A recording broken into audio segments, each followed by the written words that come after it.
Lightning strikes, and a hole was made in the middle of the road. A hand came out from inside. It was the prince who was reincarnated into the real world somehow. The prince was shocked by what had just happened and where he was. A girl stabbed her fish with chopsticks, looking a bit confused as she thought about something. She was thinking about a new series to create. But as it turned out, she couldn't think of anything new. She had a deadline of a week, and before that, she had to come up with new plans. This was making her crazy. Miss Park noticed that Yoonsu was eating alone. Yoonsu was the girl worried about the new series. Miss Park asked if she was not supporting their Joan of Arc. Yoonsu was eating alone there. Miss Park asked if Yoonsu wanted her to sit and eat with her. Yoonsu didn't insist on her sitting there and eating with her as she was almost done with her food. Miss Park didn't say much either. Yoonsu was famous for such things, and Miss Park started laughing at Yoonsu. Yoonsu got angry at her laugh. Yoonsu was the kind of girl who always left work on time and was the first to go home, while Miss Park had to work even after dinner. Miss Park was taunting Yoonsu. It turned out that Miss Park didn't like Yoonsu. Miss Park called her Joan of Arc an outcast and wondered how people like someone so unlikable. Miss Park, Ji-young, was the manager of the operations department. She was like a ruler of the female employees. Miss Park liked to pass comments on other women and harass them for fun. Overall, Miss Park was a pain in the head. Yoonsu was getting angry, but as she was an adult, she couldn't behave like that, so she started consoling herself by thinking about inner peace. She remembered that the Vassar's Prince series ended the day before. A few girls were talking to Miss Park about whether she had read the second Prince book or not. Another woman at the dining table had not read the book, but she was reading the first Prince book. Miss Park had bought and read it already. Miss Park seemed not to want to wait for the book to be free. The other women wondered if the book was good or not. It was another book with the context of a parallel universe. The book was about how the prince took over the body of a prince in another world. Yoonsu placed her fork down and smiled in a creepy way. She suddenly got happy after hearing Miss Park's words. Yoonsu had a hobby that nobody knew about. She was an author, but in the daytime, she was just a normal worker. Her secret identity was the popular fantasy author Vassar. The Prince series was the most read, with 70% of paid views. It was a fantasy romantic story. The first Prince and the second Prince were both successful stories and started a new revolution in genre stories. Both stories were written by Yoonsu. Yoonsu knew Miss Park just pretended to work all day, but she had no issue with it. Miss Park wondered why Yoonsu was laughing alone. She left first as always and said goodbye to everyone. She left on time and in a good mood. She was thinking of writing as soon as she got home. Her editor called her on her way home. He made sure she had left work before they talked about it. The editor told her about the synopsis of her next work. The editor liked the coming-of-age stories that were in trend. She was amazed to hear that. The editor wanted her opinion on continuing with coming of age, but they thought she would go for the third prince. She did consider the thought of the third prince. The third prince's main character was a villain but still very popular among people. It was true that the villain was popular, but she wanted to try something new that focused on a female protagonist. She knew that even the editor and her thoughts were similar. The third prince was the most popular villain among people, and they were expecting her to work on the third prince. But she was not sure about it. She had had enough of writing stories of people being reincarnated into the real world. She wanted to grow as an author, so she needed to try something new. She saw a few people talking there. Someone was guiding everyone to stay aside. She wondered if there had been an accident. A hand patted her shoulder. It was a girl who was thanking Yoonsu for her second prince. The girl was Gaeun. She was the daughter of Yoonsu's landlord. Gaeun had failed her college entrance exam, so she was taking a gap year for preparation. She also knew Yoonsu's real identity. She was glad to have a fan, but talking to her about writing in public wasn't good for Yoonsu. Yoonsu asked Gaeun what had happened there, an accident or something. It was a sinkhole in the middle of the road. It might have happened because of the construction that was going on there. They might have hit something, and the sinkhole occurred. Gaeun was excited about the third prince, and she had a plan for a group cosplay of the third prince. Gaeun kept talking about Yoonsu's third prince and reincarnation series. She wanted to see a draft of it. At last, Yoonsu somehow managed to get out of there. She didn't want Gaeun to talk about Yoonsu's work in public. As Yoonsu left, Gaeun noticed something. She dropped her manga book as she was surprised to see it. A man in a cape with a royal uniform and an eye patch was standing there. She was very surprised that the man standing there looked so similar to the third prince. Gaeun got near to him, expressing her thoughts about his cosplay. She had never seen anyone cosplaying so accurately. He looked even cooler than the first and second princes, as if he had walked out of the book directly. Gaeun wanted him to meet Miss Lee as she would be surprised to see him. The third prince protagonist took out his sword and threatened Gayan, asking how she knew about him. He saw the book and wondered if she had written the book. She explained that it was not her, but rather the lady who lived downstairs who wrote it. He took a second and asked Gayan if he could have a look at the book. Late at night, Yunsu was sleeping in her bed when she heard a loud bang on her door. She woke up and wondered what the noise was about. She opened the door and wondered if it was another sinkhole. All those noises started making her nervous, and she wanted to move. She came into the corridor, but it was all silent there, with no source of the noise to be found. She was tired and thought maybe she should not sleep through her alarm the next day. By then, the second prince approached her from behind and covered Yunsu's mouth so she could not make a noise. She got scared. The prince was smiling. He had finally managed to get her, the one and only who had ruined the third prince's life. He pulled her into the room and closed the door. He stood there, blaming her for ruining his life. He didn't think that the person who would ruin his life would be a simple girl like her. She didn't understand who he was. She was scared out of her wits. She offered him money in exchange for her life. He laughed when she mentioned money and bent down on his knees. She was still scared of him. He wasn't there for her money. Yunsu asked him what he wanted from her. He looked at her, took out his sword, and with a creepy smile, looked into her eyes and said he wanted her head because she was a devil to him. She was so scared and went pale. He called her a pathetic wench. He stood there in front of her with a scary face. She started crying, wondering why this was happening to her and what she did to deserve this. She started thinking about her good deeds and memories, not disturbing others in public, not cutting lines, and never making noise while using public facilities. She thought she never caused any problems for anyone and had always been a good person. Why did she have to face this? He wasn't planning to kill her, as her death wouldn't compensate for the things she had done in the past. She didn't understand why he was there then. He pointed the tip of his sword at her neck. He wanted her to take responsibility for what she had done to him. Yet, Yunsu had no idea what responsibility he was talking about. He wanted her to restore his life, which she had ruined, for letting him reincarnate into the world. He asked Yunsu if she understood what he was talking about. She did understand, but she had no idea how this could possibly happen. She had no idea who he was or what she should do. He got angry as he was not giving her any choices. He got too angry and wanted only one thing from her, to restore his life back to how it was before. He yelled at her. He was a respected heir to the throne, and she had turned him into an outcast third prince. He wanted to be the ruler of the empire again. She was numb, not understanding what he was saying. He wanted to be ruler, but she had changed him, and he wanted her to take responsibility for it. He called her a witch in anger. She had been an author for only a few years and had no idea she would meet a crazy fan like this. He kept calling her a devil and a witch. Yunsu thought he was a fan in need of psychiatric help. She remained calm as she wanted to get out of that situation. Even her phone was in another room. If only she could get to her phone. The third prince was experiencing pain in his head. It was his wounds in his eyes causing him problems. Yunsu got the opportunity and ran out of there. She ran towards her room in search of her phone. As she was about to open the door and call the police, the third prince threw his sword at the door Yunsu was about to open. She was baffled and speechless. The third prince got up and came to her. Yunsu tried to run away, but he grabbed her head. Yunsu wanted to get away, but things had changed. He thought he would be nice to her, but she didn't listen to him. He was holding her head in such a way that it was hurting her. He asked her why she was calling him insane when she had already given him the name. He wondered if she had forgotten already. The third prince wanted her to say his name, the name she gave him and the name that dropped him into hell. He kept asking her to say it. Finally, she understood and said, Einzenkite. She remembered his name. As soon as she said it, the creepy smile returned to his face. He was glad that she remembered his name. Yunsu thought she had gotten involved with some sort of psychopath. Yunsu started yelling loudly. He knew that there was no use in yelling, as he would not let her go away by any chance. She had enough of this and wanted some help. He kept on dragging her. There was a man passing by whom Yunsu saw. She called him, "Hey, mister," and asked him to help her. He looked at her briefly and then ran away.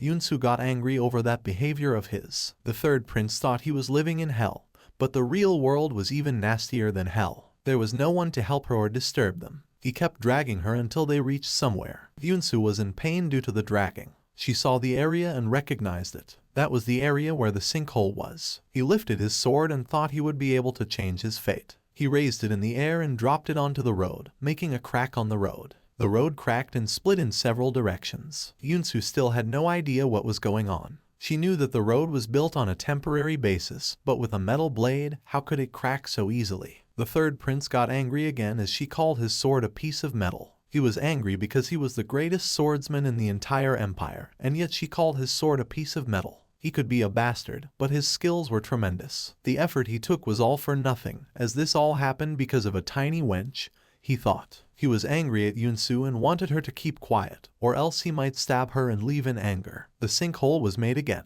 The third prince took a deep breath and asked her if she was ready to live with him. Yunsu was shivering. To Yunsu, he seemed like a psychopath needing treatment, and she told him that he had lost touch with fiction and reality. He came to her and shut her up. He pushed her with his feet, and she fell into the hole. She thought she was about to be murdered by an insane fantasy novel fan, but she kept falling into the hole without reaching the ground. She remembered everything about the incident and how the third prince came into her house. Then she woke up, breathing heavily. A man was there in front of her as Yunsu woke up. He said he was pleased to meet Madam Witch. He was the third prince's right-hand man, Parrot. Since she had created him, she already knew about him. She was still in shock, not understanding what was happening to her. Parrot noticed that Yunsu wasn't so different from them. He thought witches would look different. Someone knocked on the door, asking for Parrot. It was the third prince, angrily asking if the witch was awake. Parrot said they were waiting for his master, Kite. Yunsu thought they were cosplay kidnappers. The third prince didn't understand what she meant. She started explaining how he kidnapped her and dragged her out of her house in the middle of the night. As Yunsu kept speaking, she noticed that her legs were tied to an iron chain to the bed. She started screaming that they had kidnapped her and chained her to the bed, asking about basic human rights as if they knew. She started screaming, calling them both perverts and yelling for help. They both stood there looking at her. The third prince had enough of her being too loud, as he couldn't talk when she was too loud. The third prince was so close to her that she could see him clearly. He was tall, his gaze was sharp, and he had the same red hair. She couldn't believe it, but it was him. Nobody was cosplaying. He was the real deal. She wondered if she was in the novel. She calmed down, and the third prince noticed that she wasn't as afraid of him as she was earlier. Even though she was afraid of him, she pretended not to be and asked him why he brought her there and if they were really in the novel world. She threatened him that if they kept harassing her, she would turn him into a third party. Upon hearing this, the third prince got a little angry. He grabbed the chain tied to Yunsu's legs and pulled it towards him, dragging her on the bed and harassing her. It was hurting Yunsu, but the third prince was angry with her and wanted her to listen carefully. He asked if she wanted to get out of there, and she nodded. There was only one way to get out of there, and that was to restore the third prince's life to how it was before. He wanted her to make him emperor. The third prince knew about the first and second prince's stories, but little did Yunsu know that his brothers were feasible before she mentioned them in her novel. Everything was still confusing for Yunsu. The souls of the first and second prince were from other dimensions in time, so why did she turn him into this? Yunsu wanted the third prince to be as bad as he could be. The third prince reached his hands to her hair, slowly saying that both of his brothers became heroes throughout their lifetimes in empire ruling. But for him, she turned him into a villain. He wanted to be a hero as well, and she did unfair to him. Parrot was amazed that they were living in a book of words. Also, it was difficult to bring Yunsu inside the novel for Kite. Kite was upset due to what Yunsu had done to him. He was so upset that he wanted to take his sword and kill her. Everything that had happened to him was all because of Yunsu. It was all her fault. Kite blamed her and grabbed her shoulders in anger. He remembered the competition with the second prince in horse riding. Kite's horse had always been calm, but on the day of the race, his horse was suddenly spooked, and he lost. He remembered it and laughed about it. But Kite was losing his temper. The second prince didn't even know how to ride a horse, but he was able to win the race without any issues. Kite knew that something was wrong since then. Because of Yunsu, he had to face so much shame. But he wanted to talk about the main issue. Yunsu thought this was the main point, but it was just a small conversation. He wanted to become the emperor instead of his brothers, and then he would send Yunsu back to where she came from. Yunsu had no clue how she would be able to do it. Making a villain a hero and turning it into a good story isn't everyone's cup of tea. But Yunsu had to listen to everything he said, as he was mad at her. She agreed to his demands, but she was mad that they had chained her to the bed and treated her like an animal. She had no interest in running away from there. They chained her as a preventative measure. Even if she was a witch, she would have made herself free. But what would Yunsu do after that? Even though Yunsu created that world, she was not familiar with it, meaning she was not able to do things on her own. So that was just to set the stage, and he wanted her to cooperate with it. She got angry, calling them jerks for playing with her. She directly denied their demand and even said that she could make him a beggar rather than an emperor. Kite understood that she was trying to negotiate with him. He knew that she was not in a position to negotiate, as he could have killed her there without any hesitation. She agreed and asked for a pen and paper. They gave her an old-style pen and paper, which she was not used to. The sheet didn't seem like paper, and the bottle of ink was too small. Even though things were different in the two worlds, Kite didn't know about Yunsu's world's paper and ink. The bottle of ink was costlier than usual. Yunsu should be grateful that they had that much in the castle. She should know where she was, Kite said to Yunsu. She understood they were in the novel book. It was the northern area mentioned in the book, a beautiful land, the capital city of the old Pharasean Empire. It was home to many giant forest trees, but due to the wars with Vadable, the country beyond the forest, many trees were burned down, causing the land to become barren. All that was left was a castle on the land and rocks on the ground without any trees. The northern territory was the coldest and ruled by the third prince, Kite. That much she knew about it because she was the one who created it. She started thinking, and he asked what she needed.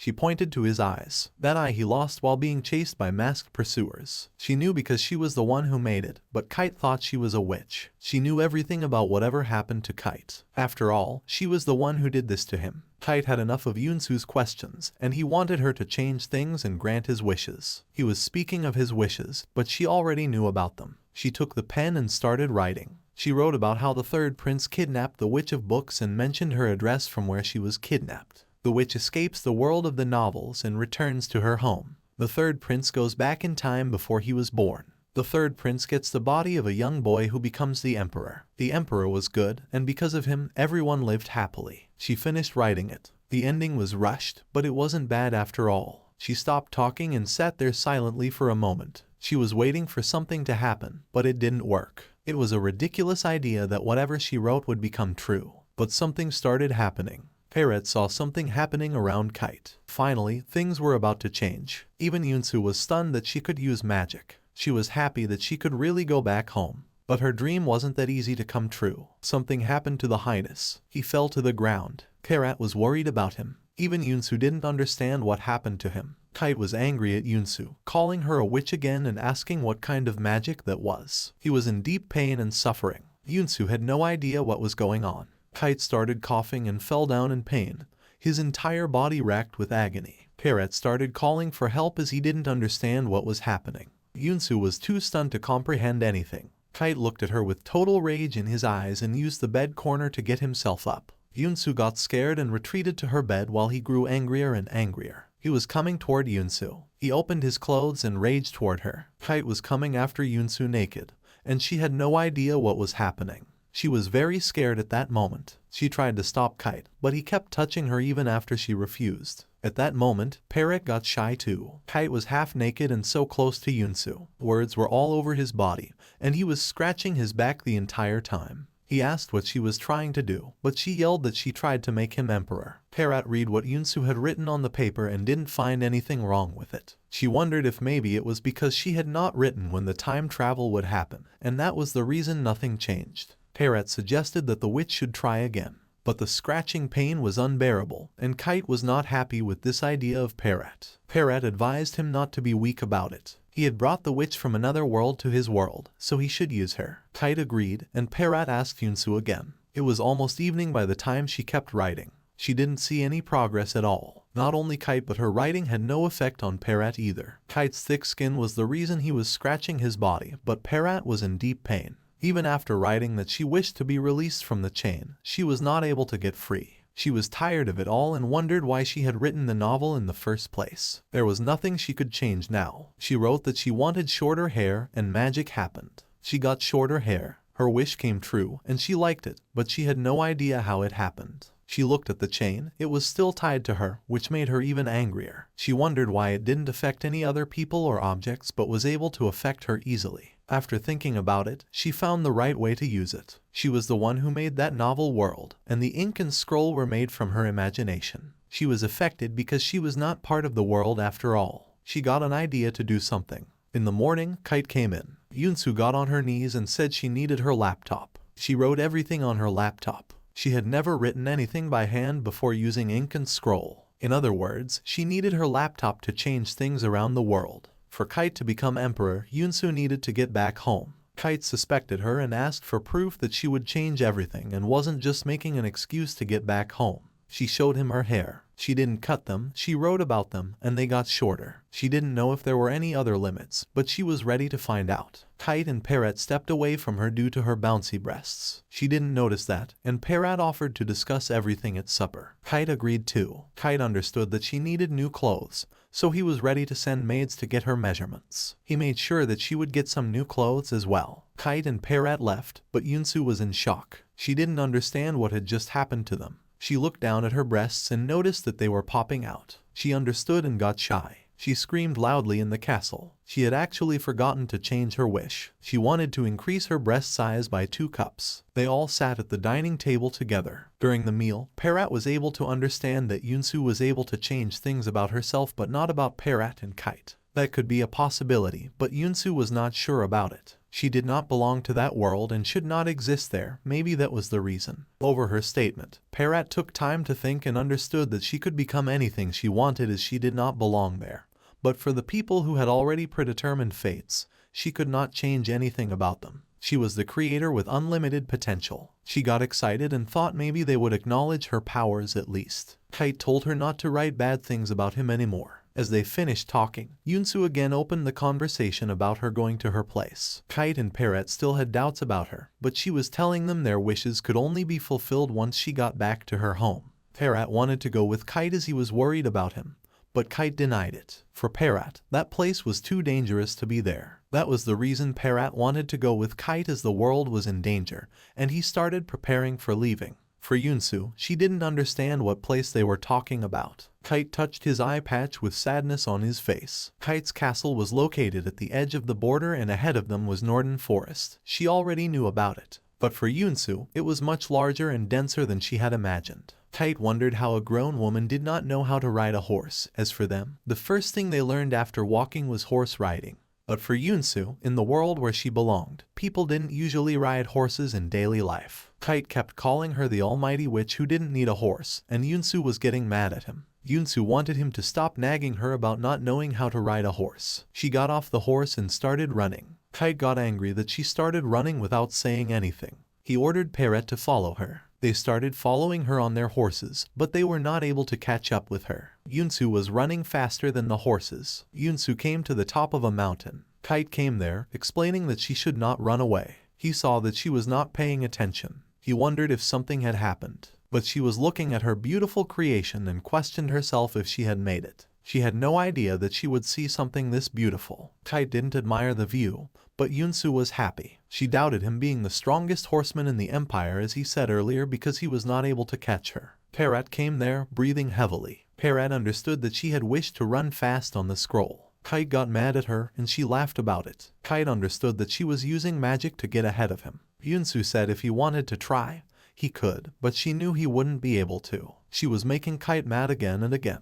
They decided to keep going as the journey was about to end. In the evening, they came to a place. Kite got angry and stabbed his sword into the ground. He was angry that something was missing. She asked him if he was sure about the place, but Kite was so sure about it. He had almost died in that place, and that was the same place where he lost his eye. But there was nothing. Even Kite had no clue about what had happened there. He remembered how once he was surrounded by a bunch of people and one of them attacked his eye. The one who stabbed his eye was laughing at Kite. He called the third prince's swordsmanship skills a bluff and rumors. Parrot got mad that they didn't know who they were fighting against. The person who attacked knew it was the third prince in line for the crown and the troublemaker for the imperial family. He mentioned that Kite was born to a maid. Kite asked him who sent them. For Kite, there were so many people who wanted him to go away. The man wanted to kill Kite and hang him publicly for his sins, but the one who sent them there wanted them to do it silently. Kite somehow recognized the voice but didn't understand where he had heard it. They warned him to prepare himself to die. Kite was used to people blaming him for everything. He wondered for which reason he was blamed this time.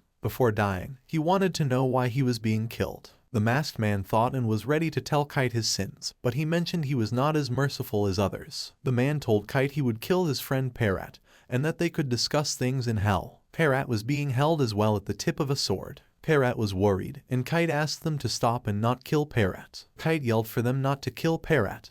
He was the one they were looking for. The masked man wondered why Kite didn't talk about the people yet was worried about his servant Parrot. Even after that, the man was ready to grant Kite's wish and ordered his men to kill Kite. Parrot got more worried about Kite. He yelled to stop them, but he was being held. Kite sat there holding his eye with one hand and thinking that these could be his last words. All of a sudden, the land started cracking. It felt like an earthquake to everyone. Everyone got scared and wondered what was going on. The land below Kite cracked, and he fell into it. Parrot ran to help Kite. Parrot was able to catch his hands but struggled to pull Kite up. Meanwhile, the masked man ordered his men to leave from there. The prince and his servant were not killed, but they were in a situation where they could not survive. Those men ran out of there as quickly as possible. Kite was struggling and felt that Parrot might lose his grip and he would fall into the crack. Parrot was not able to hold on, and Kite slipped. He fell into the crack. After that, he woke up in Yunsu's world. Yunsu, Parrot, and Kite were discussing how he got into Yunsu's world. For Kite, when he woke up in her world, he thought he was dead already. He asked her which death was more likely, to die by the sword in the battlefield or by the crack made in the ground.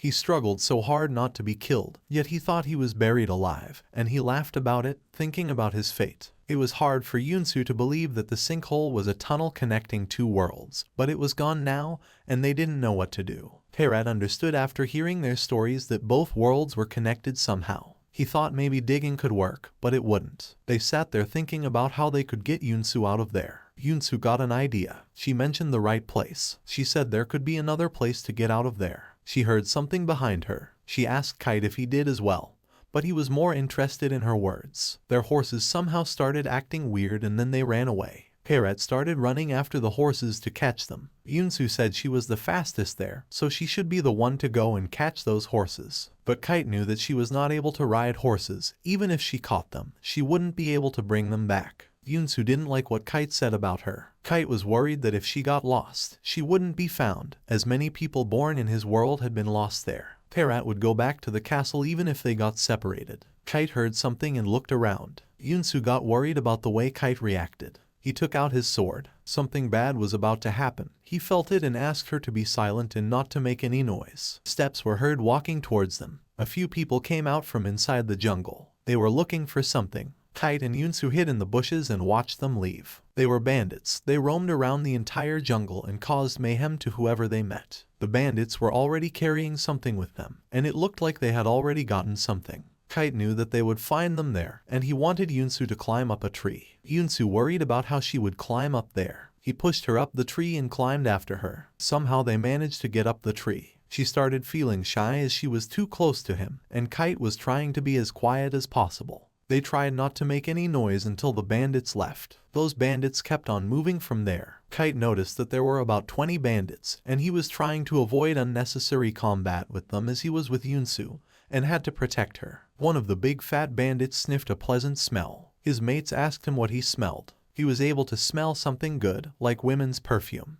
The bandit was getting a smell of Yunsu. Both Yunsu and Kite got in trouble. The bandit's mates thought he'd gotten fooled. Why would a woman be in this creepy jungle? The fat guy even mentioned the smell source in the tree they were climbed on. Kite and Yunsu kept watching them from above. His friend asked him to stop his nonsense and even made fun of him. They called him a dog sniffing in heat. Kite told Yunsu not to even think about going down, as Kite wouldn't be able to fight against them. Yunsu had no worries as she thought they wouldn't be able to see them, but the tree suddenly started shaking. The big fat guy was cutting down the tree they were on. Other bandits got mad at him for cutting the tree and thought he might be drunk. The guy was determined that he had smelled something. They both got into trouble. Yunsu got more worried and shy as Kite was holding her more tightly. Kite and Yunsu saw them arguing with each other over something, but Kite knew they were not arguing. He was more worried about something else. The masked bandit got mad at the guy for doing nonsense there and ordered everyone to leave. Women were not important to them. They were worried about something else that might come out. Yunsu saw them leaving with a confused face. She didn't understand why they suddenly started running away from there. Kite knew they would be in trouble if they stayed there. They were about to go down, but suddenly they heard a roar. Yunsu got worried. She heard someone asking for help from the jungle. Suddenly the voices stopped and a big foot with sharp nails appeared out of the jungle. A few monsters with glowing eyes and big feet appeared out of the jungle. Yunsu had no idea about them. Kite was surprised, as she was the one who made that world and she was responsible for making them as well. But Yunsu had not made anything like them. She never wrote anything about monsters in the original story. Kite suddenly asked her to be silent. If they kept talking,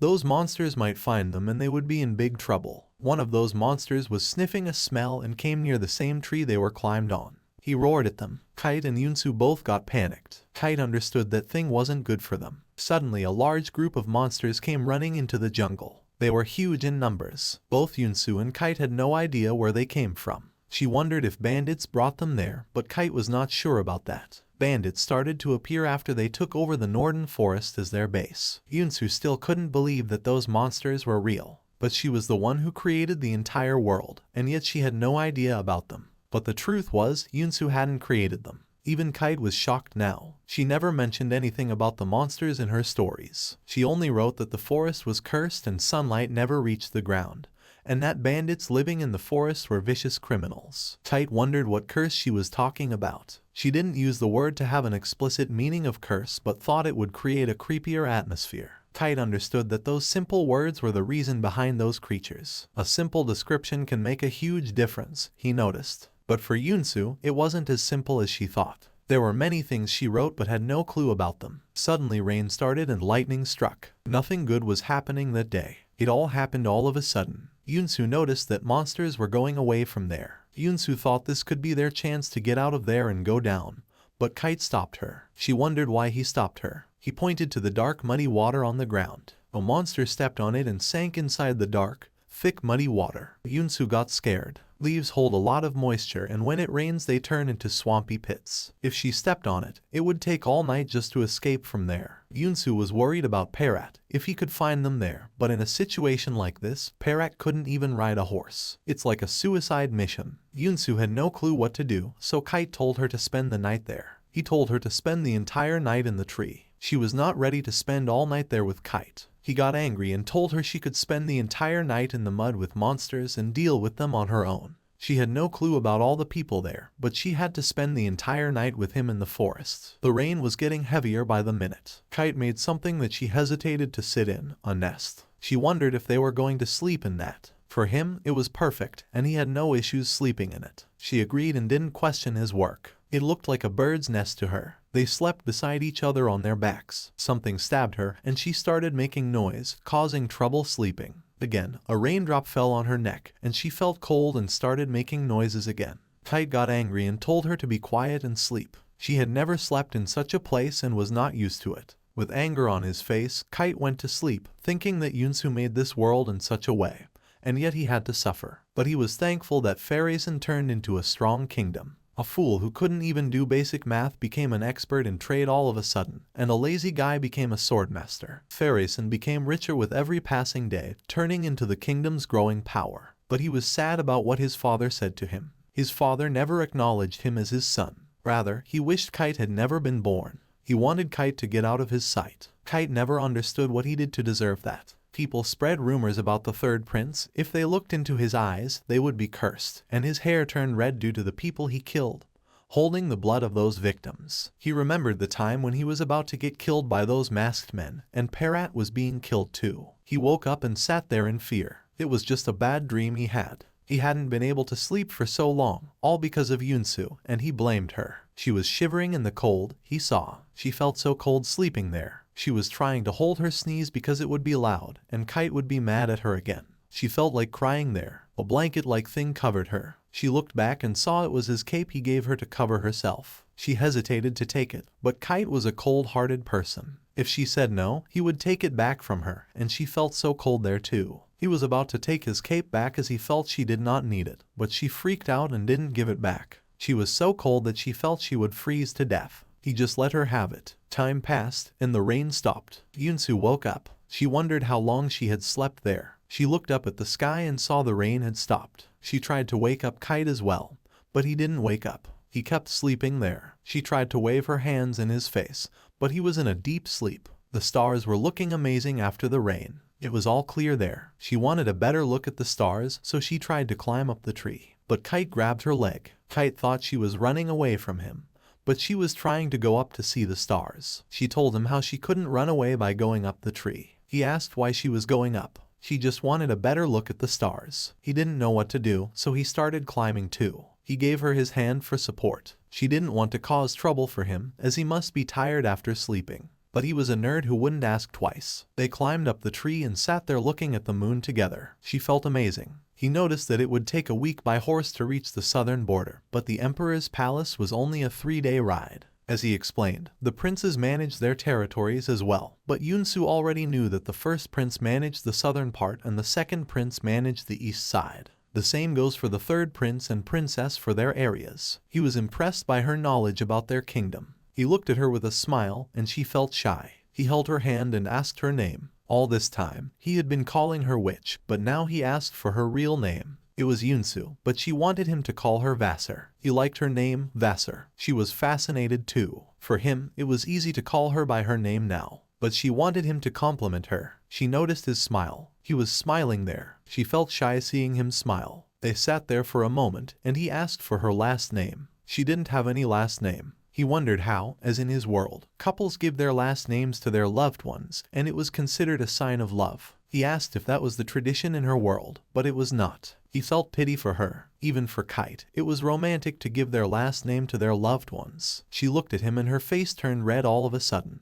She had no clue why he was making such faces. Even though he was a villain, he was still as handsome as the other princes. Yunsu felt sorry for him. All his brothers had met their partners, but he had never kissed any girl or even held hands. She noticed that he was holding her hand. His hand was on top of hers. She didn't realize this as she was busy enjoying the views. He took her hand and wanted to ask her something. She was already feeling very shy. He asked why she made him like that. She didn't understand. He pulled her towards him and asked why he hadn't met his partner when all of his brothers had met their amazing partners. She had no answer. He wondered if it was because he was a villain, and that's why he hadn't met anyone yet. He called her cruel for not giving him a life partner but rather a life alongside bandits and monsters in the jungle. She was ready to write about it once she got home, but he didn't want to forgive her for making him like this. He grabbed her chin, leaned towards her, and wanted her to fulfill his desire there. She got worried and her face turned red. Kite asked her to stop acting like that and take responsibility for what she had done to him. She felt uncomfortable and screamed, "Stop."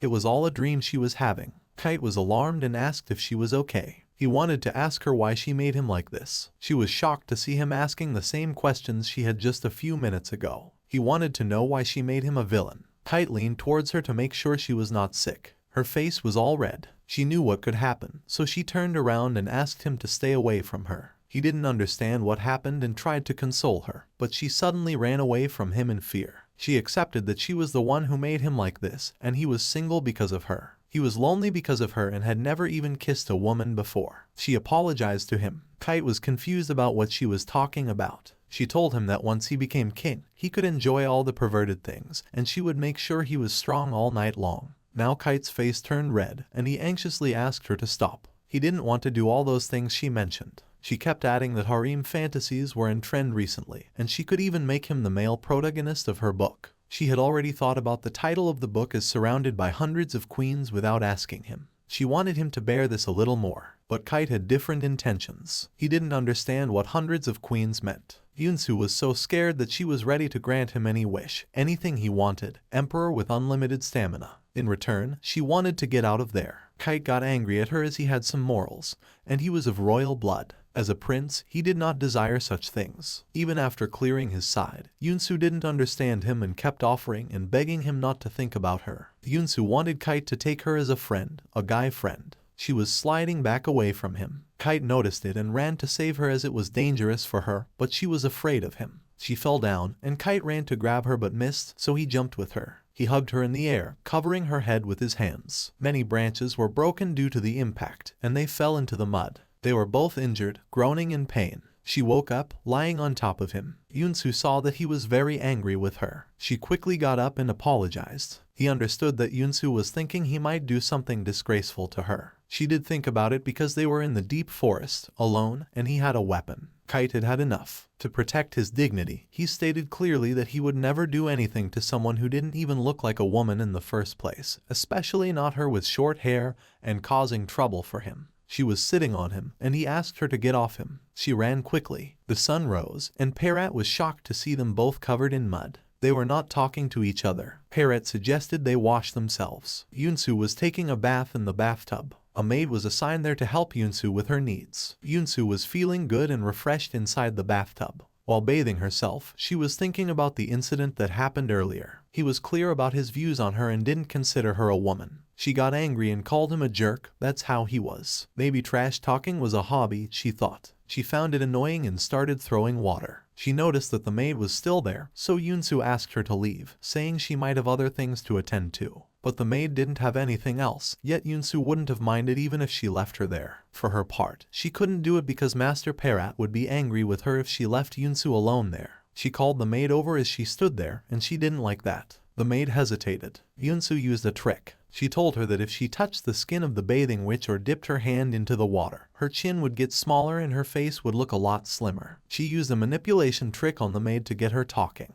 The maid quickly ran towards Yunsu in excitement. They started chatting with each other. The maid's name was Doris. Yunsu asked Doris about the prince living there alone and how come his mother does not live with him. Doris and the other people there were shocked by that too. The first prince had already summoned her even though they hated each other a lot. None had expected that to happen. The first prince and Madame Law hate each other so much. Everyone knew that whenever the first prince and Law met in the palace, they might fight with each other. Yunsu wondered why they hated each other. It was because the first prince was going to be the next heir, but Law wanted her son Kite to be the heir, and that was the reason she hated him. She remembered that she had added Madame Law just to show how heartless Kite was, but she had never written anything regarding the first prince, so why did they end up like this? Just like monsters, she had never written about them, but they were there. How? She had those questions running in her mind. It seemed like the story was developing on its own. Doris was helping Yunsu get dressed, and Kite was waiting for Yunsu in the study room. Doris had already picked out an outfit for Yunsu. She had chosen a dress that made her breasts look smaller and her legs taller. Yunsu didn't seem to be happy about it. The three of them sat at the table together. They wanted to start as they all sat together. Parrot understood the situation. In order to make Kite the emperor, Yunsu needed her tools, which were in her world.